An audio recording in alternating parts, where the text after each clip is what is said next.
মধ্যপ্রাচ্যে মহাযুদ্ধ। ইরানের সঙ্গে আমেরিকা ইসরায়েলের যুদ্ধে ভারতে অপরিশোধিত তেল এলপিজি আমদানিতে টান পড়েছে। দেশে রান্নার গ্যাসের যোগান নিয়ে আশঙ্কা বাড়ছে। এই আবহে পরিস্থিতি সামলাতে বাড়ির রান্নার গ্যাস বুকিং নিয়ে নতুন নির্দেশিকা জারি করল পেট্রোলিয়াম মন্ত্রক। একটি সিলিন্ডার বুকিংয়ের 21 দিন পর দ্বিতীয় সিলিন্ডার বুকিং করা যাবে।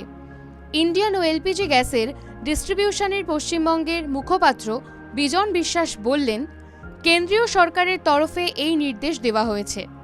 তিনি বলেন, অপরিশোধিত তেল ছাড়াও গ্যাসের জাহাজ মধ্যপ্রাচ্যের যুদ্ধের জন্য আটকে রয়েছে। এই পরিস্থিতিতে একটি সিলিন্ডার বুকিংয়ের পর দ্বিতীয় সিলিন্ডার বুকিংয়ের জন্য 21 দিন গ্রাহককে অপেক্ষা করতে হবে। অর্থাৎ একটি গ্যাসে কমপক্ষে 21 দিন চালাতেই হবে গৃহস্থকে। বিজন বিশ্বাস জানালেন, ইন্ডিয়ান অয়েলের এখনও 10 দিনের স্টক আছে। তবে হিন্দুস্তান পেট্রোলিয়ামের বাণিজ্যিক গ্যাস বিক্রির ওপর এখনই বিধিনিষেধ জারি করা হয়েছে।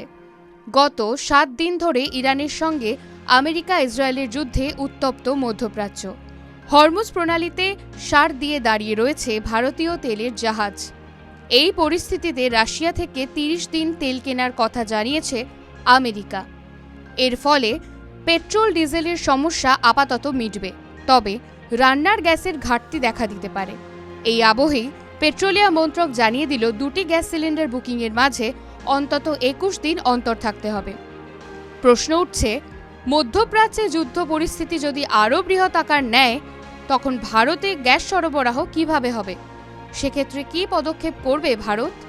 TV9 Bangla digital.